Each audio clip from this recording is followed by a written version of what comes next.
What is Elon Musk's endgame with Tesla in Shanghai? And he's dealing with the Chinese government. And if Elon Musk's strategy conflict with Trump's China hawks, could there be political fallout? Hi, everyone. Welcome back to China in the News. I'm Christine, joined by my co-host and China scholar, Professor Doug Guthrie. Doug, let's dive right into the Elon Musk controversy. Absolutely, Christine. Musk is not just a business leader, but a key player in the geopolitical landscape today, particularly in the context of U.S. China relations. And there's just a lot to unpack here. It's really important stuff, and I'm looking forward to the conversation. Thanks. Elon is often referred to as President Musk in various political cartoons and op-eds.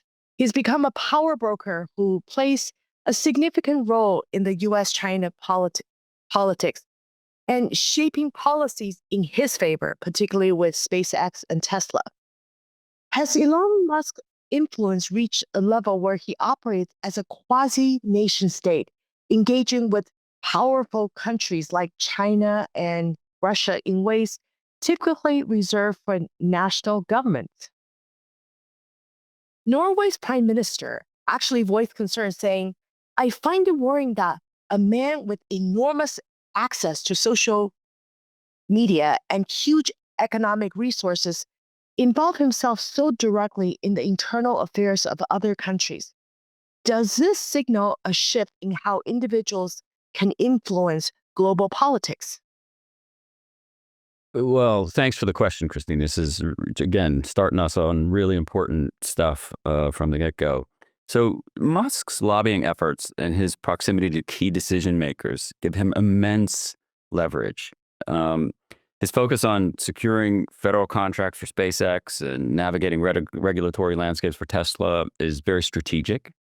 But he needs these ties to policymakers to be able to make these things. And he paid a lot of money for the election of President Trump to really put himself in a position for this. But Christine, this raises a question. Is his influence purely about advancing his businesses? Or does it reflect a broader geopolitical ambitions? And here, I would point out to the issue of navigating the regulatory landscapes for Tesla is not just about regulation in the United States. You and I have discussed this before, and Tesla is deeply embedded in China. At present, Shanghai Tesla has hundreds of suppliers in China. And the supplied components include batteries, connectors, PCB, FPC, the flexible circuits, and various sensors and heat dissipation components, metallurgical processes, wire harness, charging pile, and rare earths. And it's a lot, right? They're deeply embedded. And you and I have talked before about just the ways in which China has such a complicated and sophisticated manufacturing supply chain, but also the ways in which it's the primary refiner of rare earths in the world. And so for Mr. Musk and his company, it's a really important partner. And so despite all of the saber rattling directed at China from President-elect Trump, Elon Musk simply can't allow the U.S. to enter an economic Cold War with the world's second largest economy and such an important site for his manufacturing supply chain. So in that sense, there are certainly geopolitical ambitions here. But let me return to the key point behind your question. Is this President Musk? Is it nation state Musk? We're in a very odd, uncharted territory here. This man meets with world leaders and their representatives as any president or prime minister might. And so he also personally intervenes in political activities in nations such as the United States presidential contest and the United Kingdom, where he's recently called out for an ousting of an imprisonment of Prime Minister Keir Starmer. He's also gotten involved in elections in Germany and Argentina. This is a lot, and maybe we should hope that China will keep him in check because no one else seems to be able to do it. And so, this is really, I think, a difficult landscape. President Britain's Starmer recently said, a line has been crossed, and Britain and Germany's Stolz warned that we can't feed the troll. So, this is a serious situation and, seriously concerning for American democracy and America's role in the geopolitical landscape. So I love that we're talking about this, but we're talking about very, very serious geopolitical issues right now. Thanks. Let's talk about the perception of Elon Musk in China versus US. I work with a lot of Chinese colleagues here in US and China. Elon Musk is celebrated as a visionary entrepreneur. The Chinese media paints a glowing picture of his successes, particularly Tesla and SpaceX. Doug, why is this so different from how he's perceived in the United States?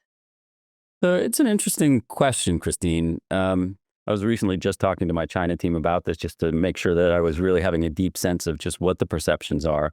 And you're exactly right. It's a very different set of perceptions. So in China, Elon Musk is often viewed as a symbol of entrepreneurial success, entrepreneurial brilliance, technological innovation and brilliance. My OGL team and I have researched and written about Tesla's special deal in China, going back to 2019. And it's given him tremendous status in China, not just huge opportunity economically and entrepreneurially, but tremendous status, both with the government and with the Chinese populace.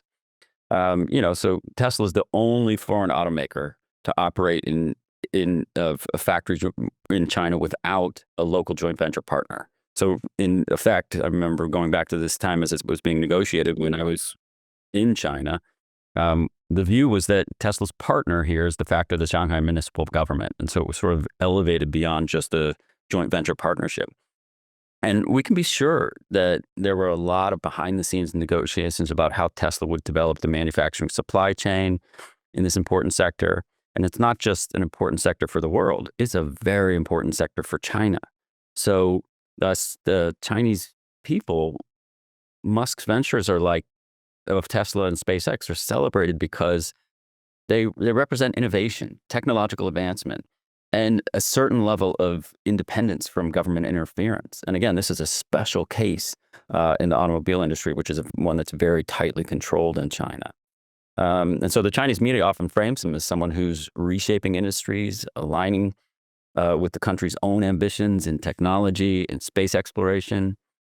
His success with Tesla, especially in China, has helped build his reputation as just a forward-thinking entrepreneur. And so that's sort of his reputation there. In the U.S., however, the perception's a little more mixed, I think.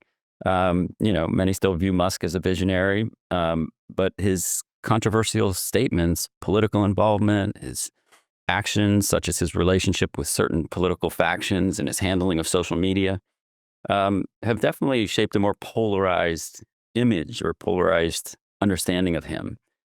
His leadership style and personal persona or public persona also contribute to contrast in how he's perceived across these two regions.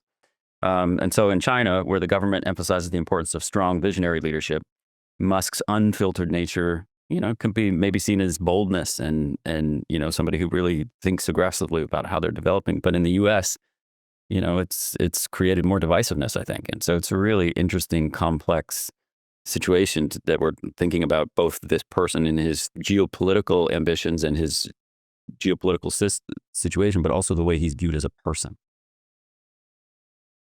Is this disparity intentional, perhaps orchestrated by the Chinese government to align Elon Musk image with their economic goals? Well, it's a good question, and I'm not, I'm not a psychologist, and I can't claim to be, in the sidelines of the conversations when these are happening. It does seem to me that Musk is a very, very strategic entrepreneurial person, and he's very, very much focused on what's in the best interest of his company.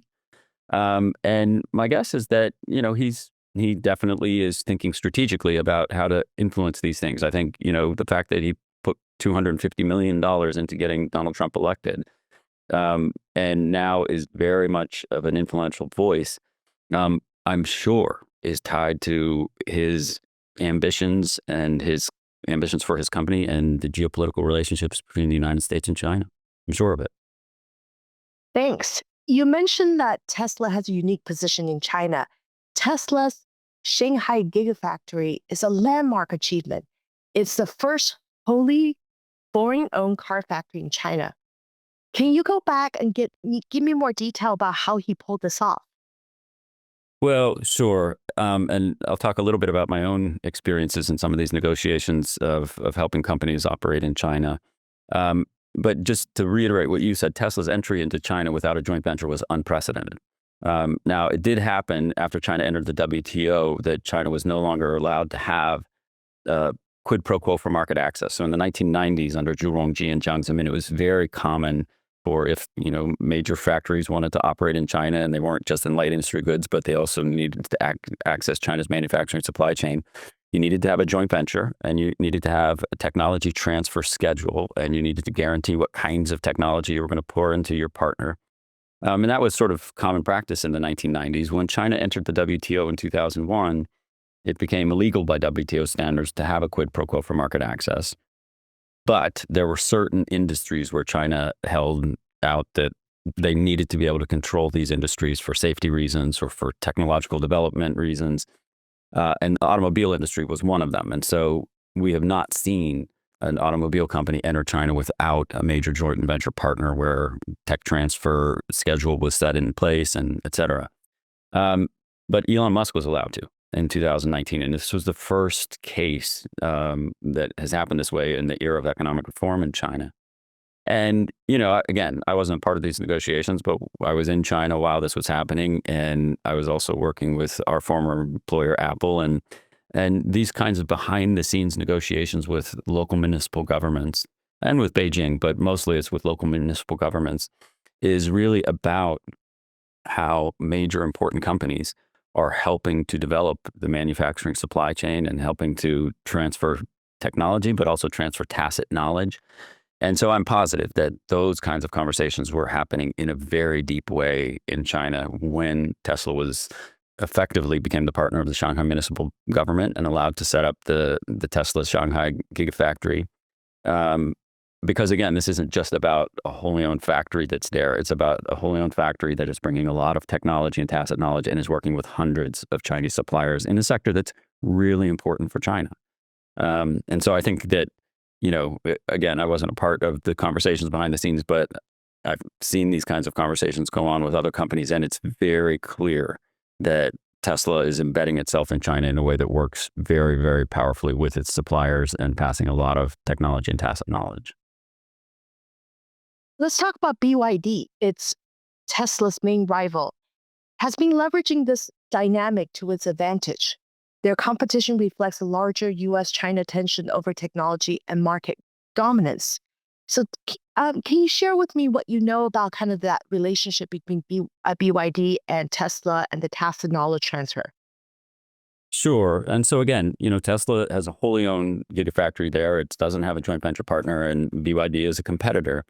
But part of the reason that this becomes so beneficial for BYD is this is a very high priority industry for China. And it's not just that BYD is a favored player in this space, but it's that the industry must evolve more generally. And so what Chinese local governments do is they get focused on very specific areas of what we call, and what you and I've discussed as industrial clusters. And so they sort of figure out what their key areas are that they're going to focus on that bring together an entire manufacturing supply chain that's either provincial or national.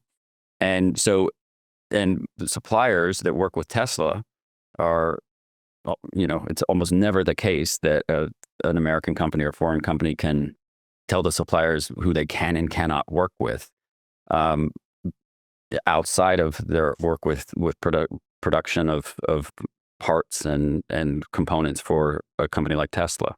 And so, even though BYD is a competitor, they're working with, I'm sure, many of the same suppliers that Tesla is working with. And then that benefits BYD because they are actually experiencing the tacit knowledge that has been passed from Tesla to the suppliers that they're working with, which then, of course, benefits the industrial clusters, which then, of course, benefits the departments of commerce and the mayors of these cities and the governors of these provinces. And so for sure, BYD has benefited tremendously from Tesla being in China.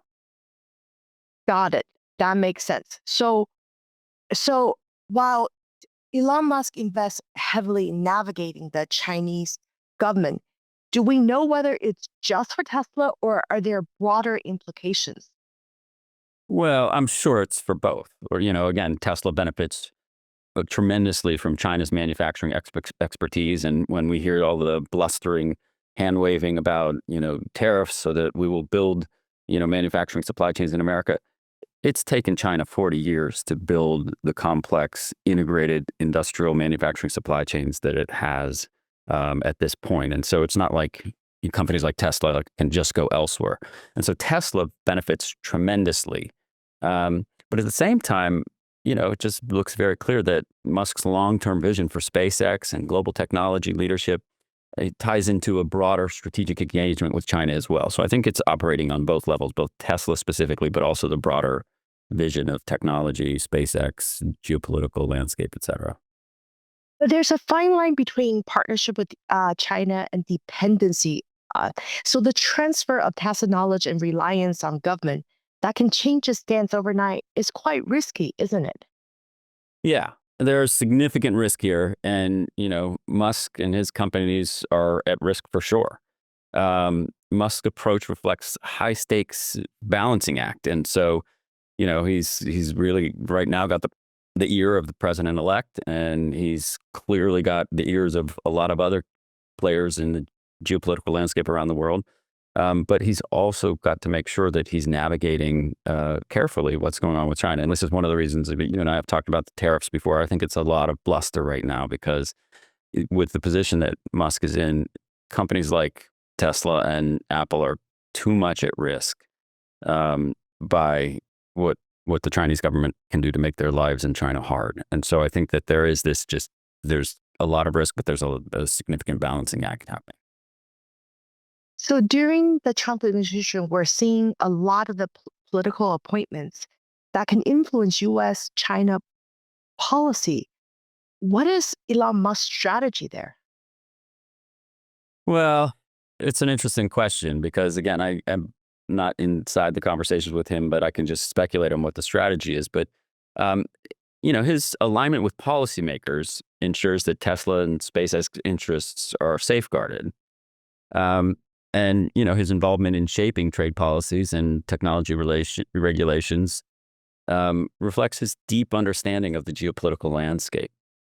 Um, but, it's a little bit some people are really worried, and some people are worried that it may be going over the top. Recently, Democratic Senator Richard Blumenthal said that this situation is really dangerous, and it's beyond dangerous. It's a profound threat to U.S. national security. And so, that's something to think about. Like, it's really important for Musk to be able to have gotten himself, in with the incoming administration and gotten access to a lot of the geopolitical conversations that he needs. But he's got to be careful. I think he's got to have a strategy where he's walking the line and not looking like he is a good American citizen and an advisor, and not, like we said earlier, acting like a nation state. And so it's an interesting balance. Everything he's doing could backfire, especially if president-elect or other policymakers see his pro-China stance as a threat. Well, it's a real possibility. And, the anti-China sentiment in Congress and in the U.S. government right now is significant. We're seeing this actually today. The Supreme Court of the United States is considering the banning of TikTok case. And, there's a lot of people who are really on the skeptical or careful or nervous about China side of things. And, Musk needs to be clear with everybody that his actions really are about U.S. strategic goals, not just Tesla and SpaceX strategic goals. And so if his actions conflict with U.S. strategic goals in some way, it could lead to tensions and even policy reversals. And then there's also President Trump's ego, and we've seen glimmers of this tension already. He's very clear that Elon Musk is not the president, and he could never be president because he wasn't born here. And so clearly President-elect Trump wants to be seen as the important player here. And so it looks like a couple of different ways that Elon Musk needs to be careful. Like you said, the president-elect already expressed frustration about his first buddy. There's a Chinese saying, one mountain cannot accommodate two tigers. 一山不容二虎,不容二虎. If tension actually rise between Elon and Trump, do you think the clash would further complicate U.S. China relations? Well, I think there's for sure a risk here. So take, for example, the issue that Trump has raised for years, tariffs. And as we've discussed before, Trump tariffs dating back to 2018 are a tax on the American consumer, not a tax on China. All right. Anybody who says that is just lying to the American consumer. But they are saber rattling, and they kind of really push for an aggressive stance that I think gets Trump in good with his, his MAGA base, because basically what he's saying is, your lives are hurting and inflation is bad because China stole all your jobs. And so that example of the tensions are real. But if trade tensions, perhaps, for example, beyond those, talking about the TikTok ban, China could be in a powerful position to take reprisals and can hurt American companies like Apple and Tesla. And if Musk's proximity to Trump begins to hurt Musk's business interests, and especially the views of him in China, then I'll believe a serious division will emerge. And, the mountain won't be able to accommodate the two tigers. So thanks for bringing up that phrase. Um, yeah. Elon Musk's persona is full of contradictions. There are stories like he's referred to as Uncle Elon at Mar-a-Lago, and he's attending meetings with his youngest child. Or, but then he also had controversial tweets that grabbed headlines. Recently, he just changed his ex Twitter handle. So, Doug, do these anecdotes reflect a deliberate strategy, or are they just distractions? Well, I mean, as you know, I think like it's anybody who's as powerful and as wealthy and as influential as Elon Musk, they're going to be in the news, and there are going to be ways that people who I'm sure are the PR advisors of Uncle Elon to figure out how to mollify the public about things that might concern them. And so probably there is a strategic position here of like, just using the media to really kind of think through like how the world is perceiving him. And it's not just that he's the richest person in the world who's controlling the U.S. president. And so probably there are some PR strategic things here, but it probably would be better if he really just, in my opinion, if he sort of toned down his position a little bit and didn't act like, President Musk or nation state Musk, and instead just acted like he was really trying to serve the interests of the U.S. economy and U.S. society. That would probably be best. But, that's just me. Of course. After the 2024 election, Tesla stock skyrocketed. Does this reflect investors' confidence in Elon Musk's ability to navigate geopolitical challenges, or it tells another story? Well, to some extent, yeah. I mean, again, this man paid a lot of money to get President-elect Trump elected, and it's been very clear that he's really got his business interests at stake, and he's got access to the president-elect. And so I think people are watching that and saying, like, okay, yeah, if I want to bet on a stock, I may as well bet on Tesla stock. But we also have to think about, again, his reliance on China and the ways in which this poses long-term risks, especially amid shifting U.S. China relations. And here again, I just think it's really important to remember that, President Xi and China want to be respected. They want a seat at the table. You and I have talked about this topic before, but there's the G7, which is a group of 7 nations, and for a while, they claimed that they were only capitalist democracies, but we know that wasn't true because they made it to G8 and let Russia in, and then they kicked Russia out because of Crimea. But China still only has a seat at the kids' table, which is the G20. And they've been pivoting away from dependence on the United States through BRICS. I think President Xi and China want to be treated as G2. Like they want the United States to really treat them as a partner. And so I just think right now, Tesla stock is really doing well because Elon Musk has positioned himself so influentially to help his company. But I think that we have to think about the geopolitical challenges and the ways in which these may be risks for Tesla as well. Is there a way to constrain the richest person who's about to become a trillionaire um, with U.S. president in his pocket? Well, it's an interesting question because, you know, I don't know if there's a way for us to constrain him. Um, but China may be in a better position to constrain him than even the United States.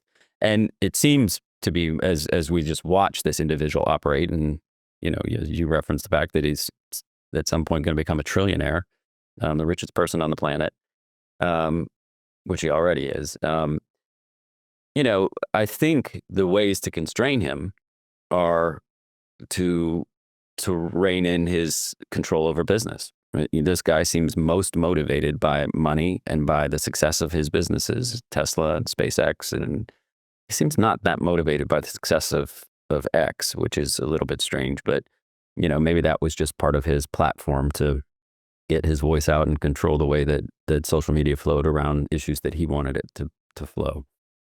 So I don't know if there's a way to constrain him, but I think this guy seems most motivated by money and by the success of his businesses. And so I think the ways to constrain him are either the United States kind of playing hardball with some of the things that they want to happen economically, but also Xi Jinping in China. Um, so it's an interesting moment. So there you have it. Elon Musk's story is a fascinating intersection of innovation, geopolitics, and personal ambition. But as we discussed, his strategy comes with significant risk. Doug, any final thoughts? Well, thank you, Christina. This has been just another wonderful conversation. And as you know, I think that this is such an important time for U.S. China relations. I think U.S. China relations are at the lowest point that they've been since maybe 1994. And I think it's really a key time to think deeply about this relationship and think responsibly about the geopolitical tensions. And one of the key things that we've discussed, and we've discussed this in this case, but also with other cases that we've discussed, the real leverage that China has here is that China does have the most sophisticated manufacturing supply chain in the world, and some of America's most profitable and most powerful companies like Apple and Tesla are deeply embedded there. And so I just think that this is a time of a lot of worry and a lot of geopolitical tensions, but also a time of a lot of opportunity for people who are thinking about U.S.-China relations and the ways in which our economies are integrated to continue to push for responsible global politics and global political economy. And so I'm excited to continue talking with you about this. While Elon Musk's stance on many issues has sparked debate and controversy, his influence on both the tech world and political spheres is undeniable. Today, we focused on his strategic moves from the lens of global power dynamics, particularly in the context of U.S. China relations. Thank you so much for joining us on China in the News. Don't forget to like, comment, and subscribe. We'll see you next time. Thanks. Bye-bye. Bye bye.